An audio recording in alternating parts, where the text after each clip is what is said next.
যে মানুষগুলা গুম হয়ে এখনো ফেরেনি, তারা জানে না তাদের বাবার কোনোদিনও আসবে কিনা, কবরটা কোথায় আছে তারা জানে না।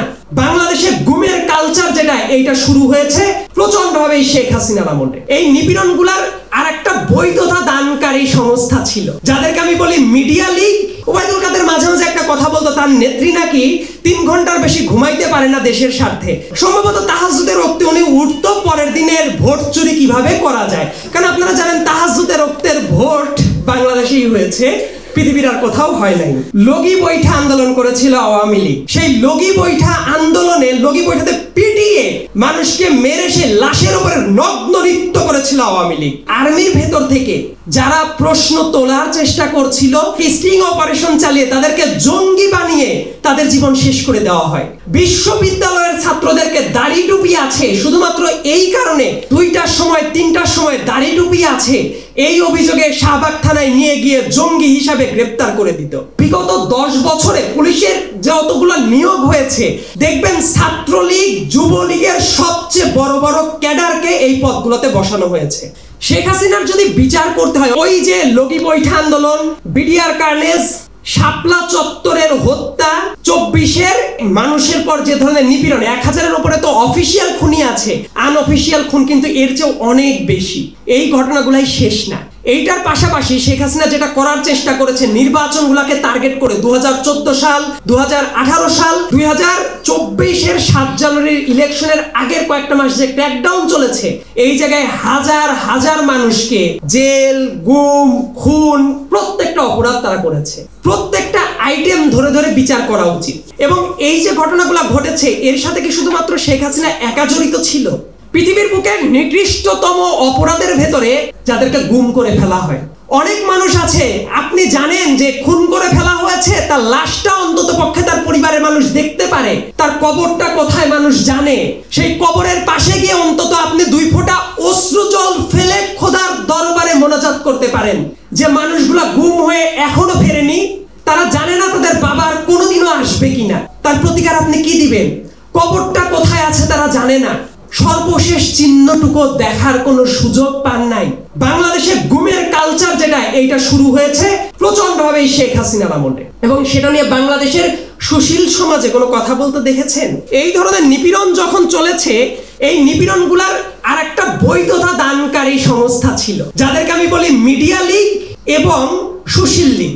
মিডিয়া লীগের চরিত্রের কথা যদি আমি বলি, আপনারা প্রেস কনফারেন্স গুলো যদি খেয়াল করে দেখেন, অনেক সাংবাদিক সেই প্রেস কনফারেন্সে যেতে পারতো না, কারণ তাদের প্রেস কনফারেন্সে যে কথাগুলো হতো সেটা বলার জন্য ওই জায়গায় গিয়ে শেখ হাসিনাকে নিয়ে গান গাইতে হতো, কবিতা আবৃত্তি করতে হতো, এমনকি তাকে যত ধরনের তোষামোদি করা যায় তার সবই করতে হতো। ওবায়দুল কাদের মাঝে মাঝে একটা কথা বলতো, তার নেত্রী নাকি 3 ঘন্টার বেশি ঘুমাইতে পারে না দেশের স্বার্থে। আমি তখন চিন্তা করতাম, পৃথিবীতে যত রাষ্ট্রপ্রধানরা আছে তাদের তো নিজের মানসিক স্বাস্থ্যের দিকে মনোযোগ দেওয়া উচিত সবচেয়ে বেশি। একজন রাষ্ট্রনায়ককে, একজন রাষ্ট্রের নেতা 7 থেকে 8 ঘন্টা ঘুমাবে, সব কাজ করবে, এটাই তো স্বাভাবিক। কিন্তু তার নেত্রী নাকি 3 ঘন্টার বেশি ঘুমাইতে পারতো না। তার মানে সে যে মানসিকভাবেও অ্যাবনর্মাল ছিল এবং অ্যাবনর্মাল একটা সাইকোপ্যাথ দেশটাকে শাসন করে গেছে, এটাই তার প্রমাণ। যে নর্মাল মানুষ হলে তো ঘুমাবে, তার কাজ সে করবে, তার কেন তাহাজ্জুদের ওক্তে উঠে আর কেন দেশের খোঁজ নিতে হবে? সম্ভবত তাহাজ্জুদের ওক্তে উনি উঠতো পরের দিনের ভোট চুরি কিভাবে করা যায়, কারণ আপনারা জানেন তাহাজ্জুদের ওক্তের ভোট বাংলাদেশেই হয়েছে, পৃথিবীর আর কোথাও হয় নাই। মনে আছে চোখের পলকে পলকে ইন্টারনেট চলে যেত কিছুদিন আগে? চোখের পলকে পলকে যখন ইন্টারনেট চলে যেত, মাত্র কয়েকটা দিনে মনে হচ্ছিল না জীবন আমাদের থেমে গেছে। মাত্র ইন্টারনেট ছিল না, সবই কিন্তু ছিল। তাহলে যে মানুষগুলোকে এইরকম নিপীড়ন চালিয়ে আয়না ঘরে রাখা হয়েছে বছরের পর বছর, তারা কি আর কোনোদিন নর্মাল লাইফে ব্যাক করতে পারবে? সবাই আমরা ফিজিক্যাল টর্চারের দিকে কথা বলি, বাট মেন্টাল ট্রমা এত বাজেভাবে মানুষের ভেতরে গেঁথে যায়, এই জায়গা থেকে আমরা কিন্তু আর ব্যাক করতে পারি না। এমনকি জুলাই মাসের অনেক ট্রমা, মানুষগুলো মারা যাচ্ছে, সেই ট্রমা থেকে কি আপনারা বের হতে পেরেছেন? আমি অনেক সাংবাদিক ভাইদের দেখতে পাচ্ছি রাস্তাঘাটে যখন নিউজগুলো কভার করেছেন, যখন দেখেছেন আপনার সামনে দাঁড়িয়ে থেকে সবজি বিক্রেতা একজন একেবারে 2 হাত দূর থেকে পুলিশ গুলি করে মেরে ফেললো, এই ভয়ার্ত চিত্রগুলোকে মাথা থেকে ভুলতে পারবেন খুব সহজে। ট্রমাগুলো কিন্তু আমাদের মনের ভেতরে গেঁথে আছে। সেটা শুধু এই আন্দোলন দিয়ে না, সেই 2009 সাল থেকেও না। সবাই দেখবেন আওয়ামী দুঃশাসনকে বর্ণনা করতে থাকে 2009 সাল থেকে।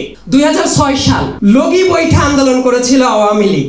বাংলাদেশে লাশের সাথে প্রতিহিংসার কালচারটা কখনো ছিল না। সেই লগি বৈঠা আন্দোলনে লগি বৈঠাতে পিটিয়ে মানুষকে মেরে সে লাশের উপরে নগ্ন নৃত্য করেছিল আওয়ামী লীগ 2006 সালে 28 অক্টোবর।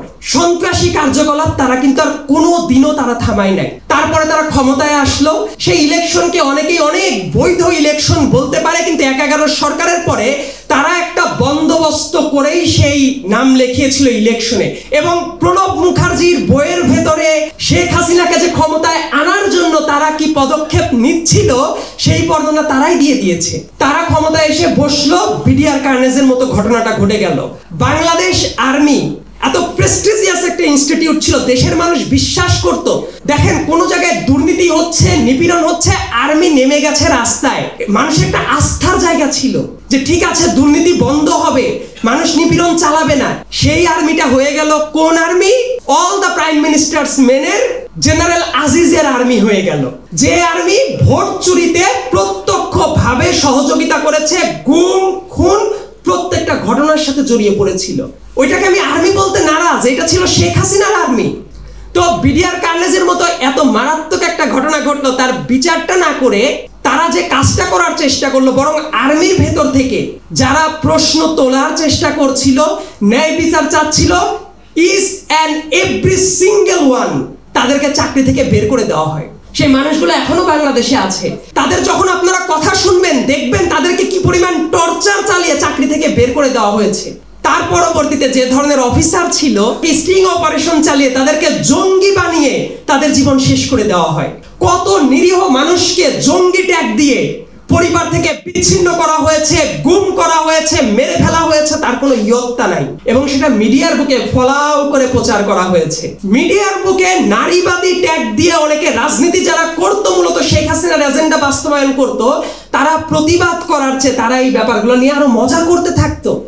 নারীদের পর চলতো ক্যারেক্টার অ্যাসাসিনেশন, আর যারা ছিল পুরুষ অ্যাক্টিভিস্ট ছিল, রাজনীতি করত, তাদেরকে নিয়ে যত ধরনের প্রোপাগান্ডা করা দরকার তারা কিন্তু সবই করেছে।